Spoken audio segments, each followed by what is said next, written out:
Apa yang mau abang utarakan? Silakan. Apa yang mau abang utarakan? Silakan bang. Apa Yesus menjadi Tuhan? Nggak dengar, ulangin. Sejak kapan Yesus menjadi Tuhan? Sejak kapan Yesus menjadi Tuhan? Menjadi Tuhanmu? Yesus tidak pernah jadi Tuhanmu.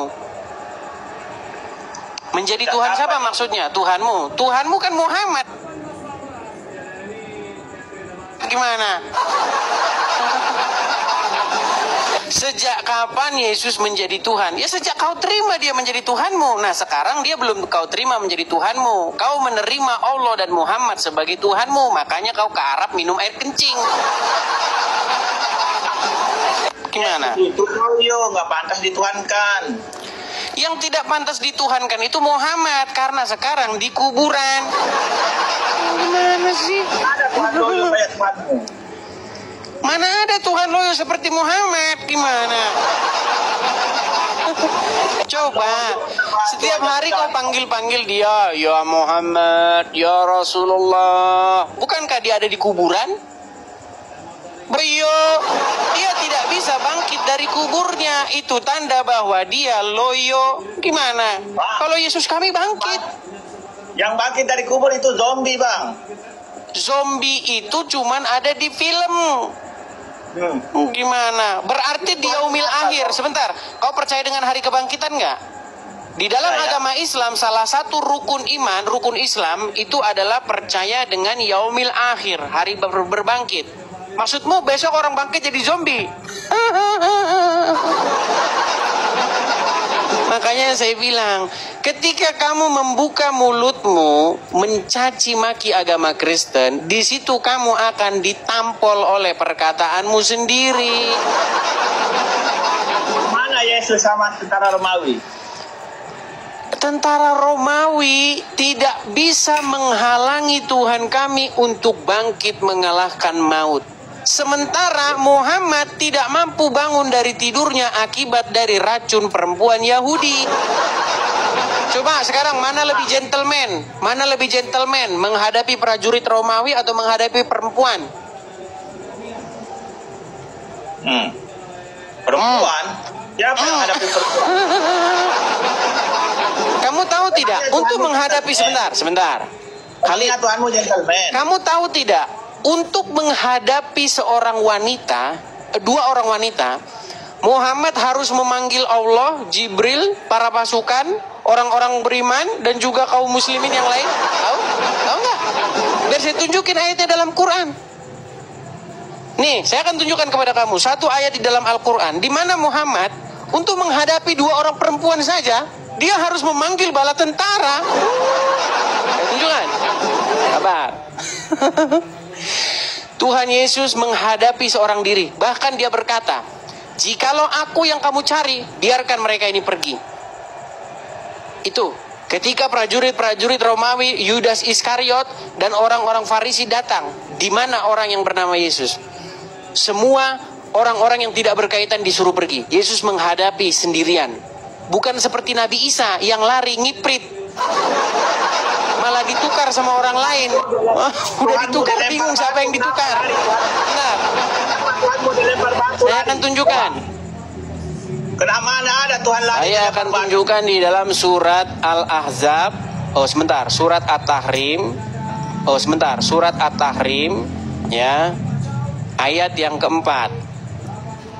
Ya, apakah kamu mampu membantah argumen saya bahwa Muhammad tidak mampu menghadapi dua orang wanita? Sungguh kamu nekat yang nyata. Baik, lihat nih ya, perhatikan. Ini surat At-Tahrim ayat yang keempat. Jika kamu berdua bertaubat kepada Allah, maka sesungguhnya hati kamu berdua telah kebaikan. Dan jika kamu berdua bahu-membahu menyusahkan Nabi, maka, perhatikan, dipanggil bala tentaranya. Perhatikan, sesungguhnya Allah adalah pelindungnya, dan pula Jibril, dan orang-orang mukmin yang baik, dan selain itu malaikat-malaikat adalah penolongnya. Banyak kali pun penolong-penolongnya. Siapa dua orang ini? Kita lihat tafsirnya. Siapakah dua orang itu? Bila kalian berdua, wahai Hafsah dan Aisyah. Jadi untuk menghadapi Hafsah dan Aisyah, maka Muhammad harus memanggil Allah, para malaikat, Jibril, orang-orang mukmin, semua dipanggilin. Nih, tafsir Al-Muyassar, Kementerian Agama Saudi Arabia. Jika kalian berdua, wahai Hafsah dan Aisyah, kembali kepada Allah, maka telah ada pada diri kalian sesuatu yang mewajibkan taubat, di mana hati kalian berdua cenderung mencintai apa yang dibenci oleh Rasulullah, yaitu menyebarkan rahasia beliau. Dan bila kalian bahu-membahu atas beliau dengan sesuatu yang memburukkan beliau, maka sesungguhnya Allah adalah pelindungnya, penolong. Gak cukup Allah bagi Muhammad, karena Muhammad tahu Allah memang cuman hayalannya dia. Ya, Allah adalah pelindungnya, Jibril pelindungnya, orang-orang mukmin, para malaikat. Sudah itu juga Allah menjadi pelindung, banyak pelindungnya. Gimana? Nah, kau tidur di bawah sana, Khalid. Kau diskusi saja modal nekat saja. Buat apa dia modal nekat saja, teman-teman? Salam saudara-saudara, terima kasih sudah menonton video ini dari awal pertengahan sampai selesai. Kiranya Tuhan Yesus memberkati kita semua. Amin. Lagi-lagi seorang pria muslim bertanya kepada Edis TV, sejak kapan Yesus jadi Tuhan? Dan pertanyaan ini bukan hanya ditanyakan oleh orang ini, tapi juga banyak apologet yaitu muslim. Mereka sengaja tidak mau tahu. Sebenarnya mereka telah tahu ya kenapa Yesus dipertuhankan, tetapi mereka selalu menyerang dan menggunakan yaitu cara seperti ini. Padahal Yesus tidak pernah ya, artinya dia dalam masa ini dia jadi Tuhan, tidak pernah seperti itu narasinya. Tetapi dia itu adalah Tuhan yang datang dari surga. Ya, dia adalah firman, yang mana kita tahu firman itu adalah Allah itu sendiri. Dan itulah yang memberikan kepada kita pengertian bahwa Yesus adalah Tuhan. Dan dia mati, namun pada hari yang ketiga dia bangkit. Ini menyatakan bahwa dia adalah Tuhan yang hidup dan sanggup menang atas kematian itu sendiri. Itu sangat luar biasa ya saudara-saudara ya. Biarlah kiranya kita paham akan hal ini. Bahkan dalam Roma 10 ayat 13 dikatakan bahwa jika kita mengaku dengan mulut kita bahwa Yesus adalah Tuhan, percaya dalam hati kita Allah membangkitkan Yesus dari kematian, maka kita akan diselamatkan.